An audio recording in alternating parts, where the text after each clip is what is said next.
Hey everyone, this is Nathan Williams with BlackRain79.com. I'm back here with another hand history review for you guys. So today's hand was sent to me by Mike from Canada. This hand was played at the NL2 tables on PokerStars, full ring as you guys can see. So let's jump right into the action. So Mike has dealt Ace King of Hearts in the Under the Gun 2 early position. And interestingly, a player has already come in for the mini raise in the Under the Gun 1 seat. The first under the gun seat.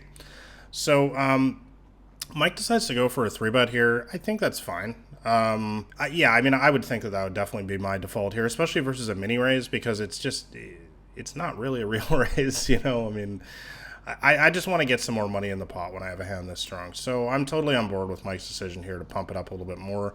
I might go a little bit more to 16 cents, 18 cents, just to kind of thin out the field. I don't really want a whole lot of people.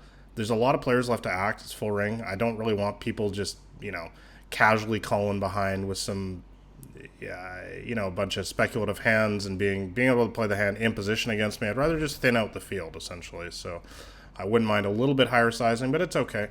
Here's the interesting, or one of the interesting parts of this hand, is Villain 12 decides to come in for the 4-bet, the cold 4-bet.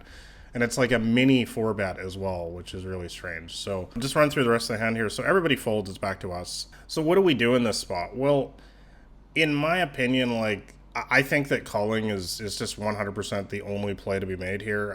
This is NL2. I don't think that really anyone is capable in this game of cold 4-bet bluffing. That is a play that you don't normally see until about NL 200 online, maybe NL 100. Definitely not at stakes like this, and especially given the bizarre sort of sizing pre-flop with the little massage raise to make it, like a mini 4-bet. This is just screaming just massive, unbelievable strength.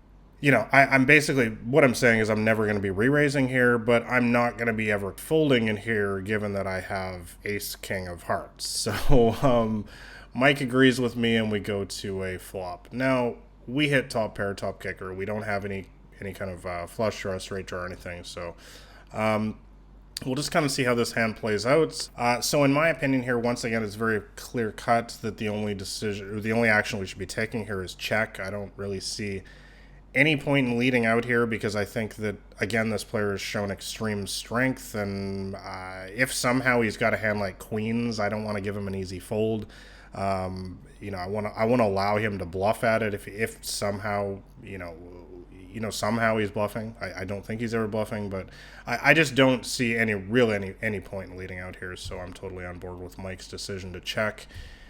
And Villain decides to basically pot it. This is super interesting, and I've talked on my blog and in my books, I've talked about this specific game, NL2, a lot in the past. And I think that a lot of other material that you find online, a lot of people a lot of the people that are sort of teaching this game just haven't played this game. They don't understand that this game has its own sort of culture to it.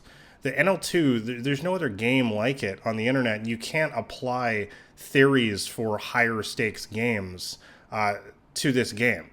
And I've played millions and millions of hands at this stake, and I can tell you that folding right here, right now, versus this player would not be a bad decision. By the way, I actually did not go. I should go through the stats on this player so you get a better idea of what I'm talking about here. This player, Mike told me this player is a 15-11-5.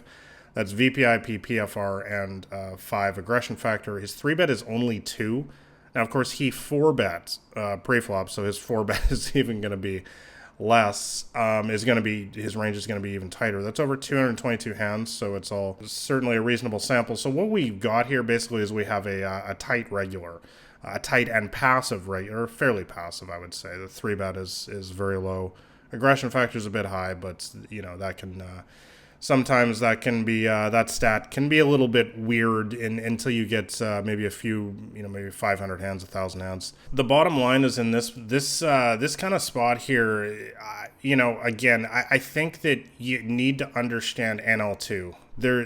For me personally, what do you call it, a spider sense or something like this. The hair on the back of my neck is raising here, and I'm not feeling good about this. I'm not saying that I'm good enough to fold here every time. Most of the time I am going to call. That's what Mike does. It's totally fine. But I'm not feeling very good about this hand, given the way that the action is played out, given that this is one of those tight, passive, nitty kind of NL2 guys. These guys literally just sit around waiting for the nuts. And once again, I think that a lot of the material online, I think there's a lot of great poker books, courses and stuff out there, but I think that a lot of these guys, they just haven't played in this game. They don't understand the dynamic, the culture in this game of these insanely nitty players here who often can only have like aces or something in the spot.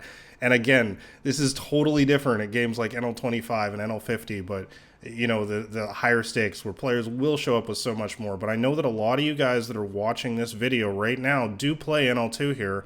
And I want to tell you that from my personal experience playing millions of hands in this game, you need to really, really consider this spot. And this is a spot where you can make a crazy fold and be right a lot of the time. I think that calling the flop is okay. Mike goes ahead and checks the turn. Which I definitely agree. I mean, given the range that we put this player on, there's just no way we could ever consider betting here. It's check is really the only play that makes any sense. And now villain goes on the turn for just the overbet shove. Now, honestly, I mean, the hair on the back of my neck is just standing straight up at this point. I mean, this is the kind of play that I've made hundreds of times at these stakes to stack other regulars because I know that they can't fold. Against a player like this, I know it's going to sound crazy, but this is just a spot I'm going to fold. At NL2 specifically, again, you guys can read all the other books and those guys don't play this game. I do, and I can tell you that this guy is going to show up with aces, kings, something like that, a very, very high percentage of the time. I don't mind Mike's decision to call it. I mean, well, I do disagree with it. But I don't think he can be faulted. I think that a lot of people will call here. I've called here many, many times, and I've been, just to see it again. Yeah, he's got it. Again, this is a very NL2 specific thing, and we're going to see the results. And yeah, I mean, I hope this hand was useful for you guys in some sense. I know that all the poker experts out there will disagree with me, but again, those guys haven't played this game like I have. They haven't played against these specific players and seen when they make that cold 4-bet, that little massage bet pre-flop, and then they pot the flop, and then they shove the turn. This is one of these nitty players at NL2 who's just sitting around waiting for aces all day. And you won't find these guys in other games, and that's why you have to play in this game, play a lot of hands in this game to understand this. Again, this is just an NL2 1 cent, 2 cents thing that I've seen a lot online.